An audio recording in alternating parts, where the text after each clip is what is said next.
In the beginning, God created the heavens and the earth. And God said, "Let there be light." And there was light. Is the Trinity logical? Do you just take the Trinity on faith alone? Can you explain it in a rational way? Or is it beyond complete comprehension? Of all the commandments, the fourth is the most contested. And how is this acknowledgement made? By keeping the seventh day holy. The book of Leviticus is the third book of the Bible, and it says underneath all of this purity and becoming impure was by eating certain animals. Pangatlong tanong mula kay kapatid na Kyle Daniel de los Reyes. Yan. Sabi po rito, question po, paano maipapaliwanag sa isang atheist na mayroong Diyos kung ang sabi niya po ay wag daw pong gumamit ng faith at mag-base sa ibang evidence? Alam po ninyo, medyo magulong kausap din po itong mga atheist kasi ayaw nilang gamitin ang faith. Pero yung pong paniniwala nila, faith din ang tawag doon eh. Yung pong paniniwala nila na walang Diyos, saan nila kinuha yun? Yun din ang kanilang paniniwala, yun din ang kanilang faith. Kaya hindi po pwedeng mawala yung faith sa usapin. Kahit nga yung ikaw maniwala lang sa science, faith din po yun. Siguro hindi lang nila nahuka yung ibig sabihin ng faith ngayon. Kung hindi nga naman gagamit ng Biblia, papaano natin mapapatunayan na merong Diyos? Pero sa pagpapatotoo, yun atin lang buhay, mga kapatid. Isang sapat na pagpapatotoo na tunay na may Diyos. Bakit? Walang ibang kasulatan sa mundong ito na kayang bumago ng buhay ng isang tao. Di po ba? Walang kasulatan sa mundong ito na mula sa pagiging karnal na masama, mababago ang buhay ng isang tao. At sa kanyang pagbabago, punong-puno siya ng pag-asa, punong-puno siya ng kaligayahan, malibang sa naniniwala na may Diyos. Kaya nga sabi ng Biblia, mga kapatid, doon sa aklat ng mga awit, pansinin po ninyo, talatang 19, kapitulo 19, talata ay 1. Ang kalangitan ay nagpapahayag ng kaluwalhatian ng Diyos at ipinapakilala ng kalawakan ang gawa ng kanyang kamay. 2. Sa araw-araw ay nagbabadya ng pananalita at sa gabi-gabi nagpapakilala ng kaalaman. Walang pananalita o wika man, ang kanilang tinig ay hindi marinig. Pansinin ninyo, mga kapatid, yun daw palang kalangitan, yan pala ay nangungusap, nagpapahayag ng kadakilaan, ng kaluwalhatian ng Diyos. Kaya makita po ninyo ang kalawakan, wala siyang katapusan, infinite, di po ba? Walang katapusan. Nangungusap siya at nagpapahayag ng kaluwalhatian ng Diyos. Kaya pag tumitingala ka sa langit, hindi mo ba na itatanong, sino lumikha ng mga bituin niya? Saan galing yan? Meron bang Diyos sa kabila ng magagandang mga planeta? Meron bang Diyos na humahawak o kumukontrol sa lahat ng mga galaxy, sa lahat ng mga bato sa kalangitan? Di po ba?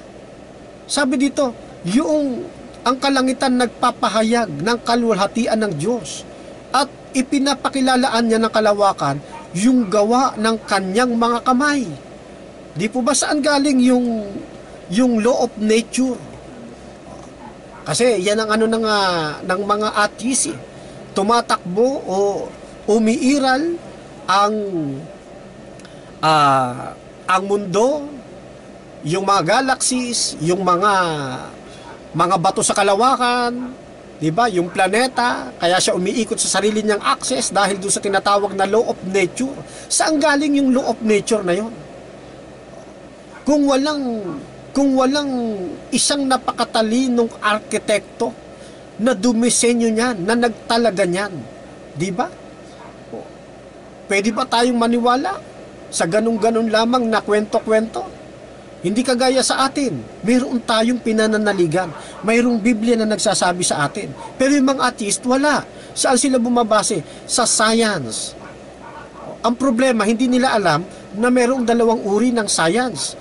Mayroong non-exact science at saka exact science. Ano yung non-exact science? Ito po yung bunga ng mga theory ng mga tao. Ha? Yan po yan. Sila po nangahawak doon sa non-exact science, sa mga teorya-teorya ng mga tao, sa mga palapalagay ng mga scientist na lumilihis sa Biblia. Ito yung nagiging problema sa kanila, mga kapatid at mga kababayan. Hindi nila pinapaniwalaan yung exact science. Ano ba yung exact science? Yung exact science, yun yung binabanggit sa atin ng Biblia, na ang mundo pinagagalaw at kinokontrol ng atin pong Panginoong Diyos. Kaya sabi ng isang talata ng Biblia, hanggang ngayoy gumagawa ang aking Ama. Kahit araw ng Sabat, ang Diyos Ama ay kumokontrol sa lahat ng bagay. Yeah? Kung wala ang pagkilos ng Ama, ay baka pati itong earth siguro, kung walang pagkilos, baka pati itong earth natin magkaroon na ng ring, di ba? Nakagaya nung sa Saturn. At kapag nagkaroon ng ring itong ating earth, malaki mababago sa atin, maraming mamamatay, hindi magiging balanse. Di ba? Sa isang parte ng mundo ay lalamig ng di kawasa. Sa kabila namang parte ng mundo, kapag umikot na at hindi na tumabing yung ring, sa araw, tapos doon naman sa kabila, magkakaroon ng hindi balansi at mamamatay lahat ng nabubuhay dito. Kaya makita natin ang Diyos, hindi tayo nilagyan nung ring na yon, kagaya ng sa Saturn. Kasi hindi yun akma sa ating panahon o sa ating earth, di ba? Sino nagpapagalaw niyan? Sino ang dumidikta niyan? Sino ang dumisenyo niyan? Walang iba, kundi ang ating Panginoong Diyos. Di ba? Kaya mahirap paniwalaan na walang Diyos, mga kapatid at mga kaibigan. Kaya yung tinatawag nilang law of nature, sa Diyos din po galing yun. Sa Diyos din galing yun. At hanggang ngayon, yung mga nasa non-exact science, patuloy pa silang nagsusuri hanggang inilabas pa nga nila yung carbon data. Ano nangyari sa carbon data? Sablay din. Di ba? Sablay din. Dalawang magkaparehong buto inilagay sa dalawang magkaibang lugar. Pagkatapos sa takdang panahon na ito'y lilikumin at pinagsama, idinaan sa carbon dating, ano nangyari? Yung isa nag-edad ng billion of years. Yung isa ay umidad ng 1,000 of years. Sumablay ang carbon data. Bunga ng ano po yan? Non-exact science. Yeah? Kaya, kung tawag dito, kung meron akong higit na pananaligan, yan ay walang iba kundi ang banal na kasulatan. Yan. Kundi yan pong Biblia. At hindi ako mananangan doon sa mga turo-turo ng mga pinagkawing-kawing ng mga palapalagay ng mga sayantista na lihis sa sinasabi ng Biblia. Doon sa isang talata ng Biblia, mga kapatid,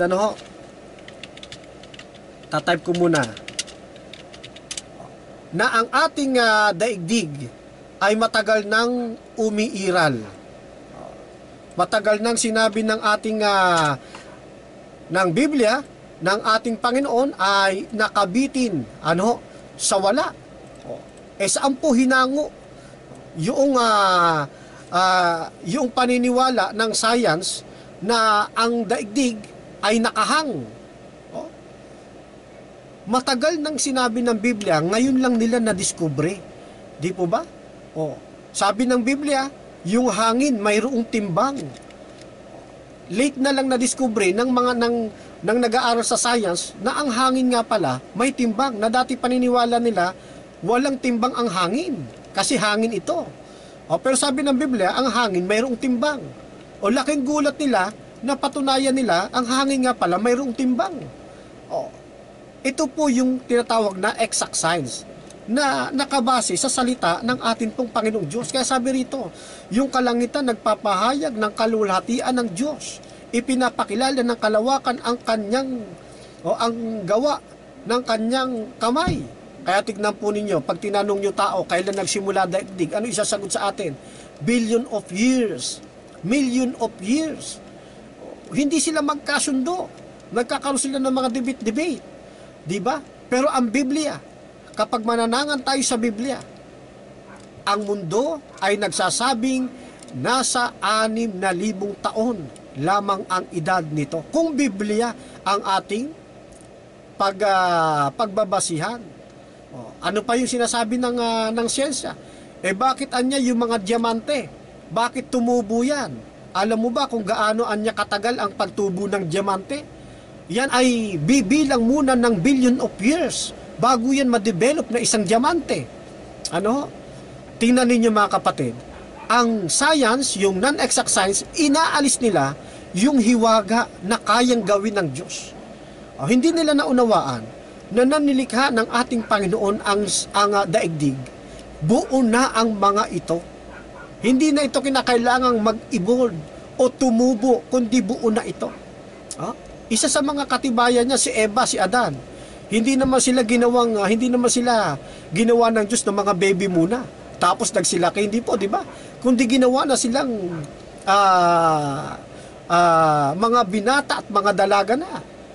Yung mga ibon, hindi naman sila nagsimula na nilikha ng Diyos ng mga itlog. Kundi sila ay mga matured na. Di ba? Kaya makikita natin mga kapatid, pag Biblia ang ating pananaligan ng pananampalataya, ay hindi tayo malilihis. Yan. Kaya, mas kapanipaniwala mga kapatid, yun pong tawag dito, yung sinasabi ng Biblia. Yan. Kagayon lagi natin in-example. Halimbawa, may nakita kang 500 sa kalsada. Masasabi mo bang biglang lumitaw na lamang yung 500 na yan na wala yung pinagmulan?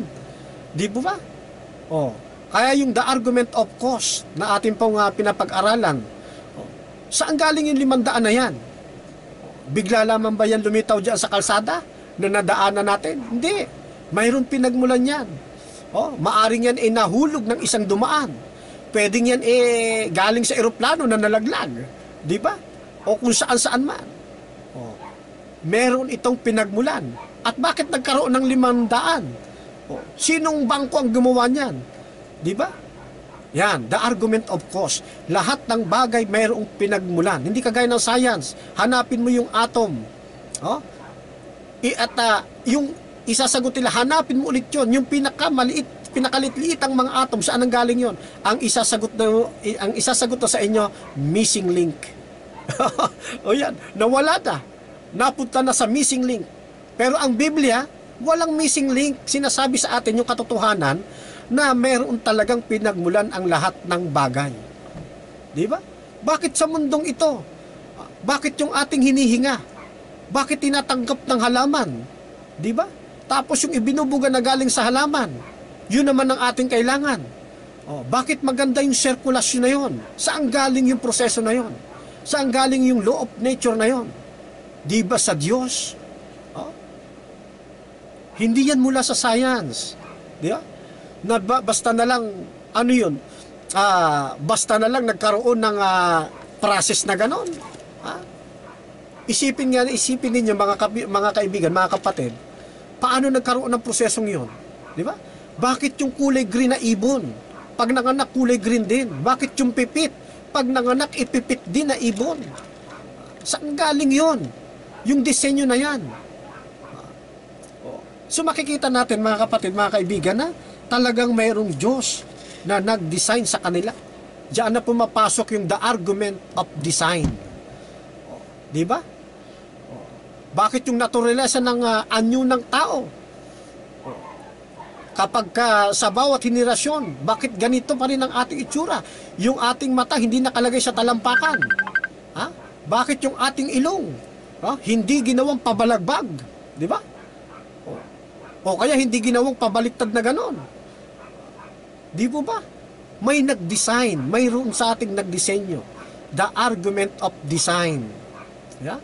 Yan ay walang iba, kundi ang ating Panginoong Diyos ang gumawa ng lahat ng ito. Kahit nga yung noon ang pagkakadiskubre ng tao sa ating daigdig, lapad, hindi po ba lapad? Na doon sa dulo, pag ikay pumunta roon, bigla ka mahuhulog. Pero sumapit ang panahon, hindi pala lapad ang mundo. Natuklasan ng science, ito pala ay bilog. Pero ano sabi ng Biblia? Ano sabi ng Biblia? Ang daigdig ay parang balantok ng lupa. Hindi siya perpektong bilog. Para siyang balantok, ibig sabihin nakausbong lang ganon. Huli na ng malaman ng science, ang daigdig pala, hindi pala perpektong bilog, kundi nasa oblique spheroid. Di ba? Saan galing yon? Yan yung makikita natin mga kapatid. Huli na kanilang natuklasan, pero ang totoo, binabanggit na ito sa Biblia. Ano po? Kaya mapalad tayo mga kapatid, hindi tayo naging atheist. Ito pa isa. Lumagay tayo sa neutral mga kapatid. Lumagay tayo sa neutral. Halimbawa nga, dumating yung katapusan ng panahon, dumating. Totoong walang Diyos. Pagpalagay lang natin, totoong walang Diyos. Ano mangyayari sa ating mga naniniwalang may Diyos?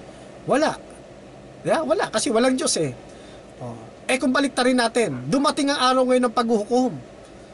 Mayroon palang Diyos talaga. Ano mangyayari sa kanila na hindi kumikilala sa Diyos? Kawawa sila. Sabi ng aklat na Apokalipsis, sa mga duwag, sa mga hindi mananampalataya, ang kanilang bahagi sa dagat-dagatang nagliliyab na apoy at asopre. So ano ngayon ang magiging kalagayan nating naniniwala at sumasampalataya na may Diyos? Nakikita nyo mga kapatid ko, mga kaibigan? Kaya kung ako lalagay sa neutral ground, papanig na ako dito sa naniniwala na may Diyos. Kasi kung magkaroon nga naman ng paggunaw, edi mapalad ako kasi naniwala ako may Diyos. Nakukuha niyo po ba ibig kong sabihin? Kaya sabi ng Biblia, sa araw-araw ay nagbabadya ng pananalita. Sa gabi-gabi ay nagpapakilala ng kaalaman. Walang pananalita o wika man ang kanilang tinig hindi marinig. Totoo yan. Pero bagamat hindi nagsasalita ang langit, bagamat walang tinig na narinig tayo sa kalawakan, tumingin ka lang lalo sa gabi, magmuni-muni ka, matatanong mo, mayroong Diyos talagang lumikha sa kanila. Matatanong mo, sino ang gumawa sa kanila? Bakit napunta sila riyan? Bakit napakaganda ng kalangitan? Di po ba? Kasi mayroong Diyos.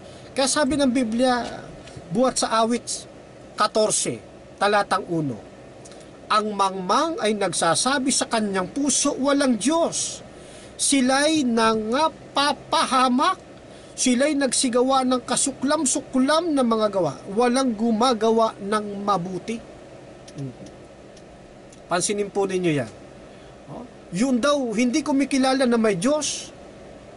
Sila anya'y mapapahamak. Ang gumagawa lamang nito, mga mangmang. Bakit mangmang? Masyado nilang nilimitahan yung kanilang pag-iisip. Puro sila science, science, science. Hindi nila isinaalang-alang yung tunay na may akda ng siyensya. Yan ay walang iba kundi ang ating Panginoong Diyos. I was found as a beggar, as a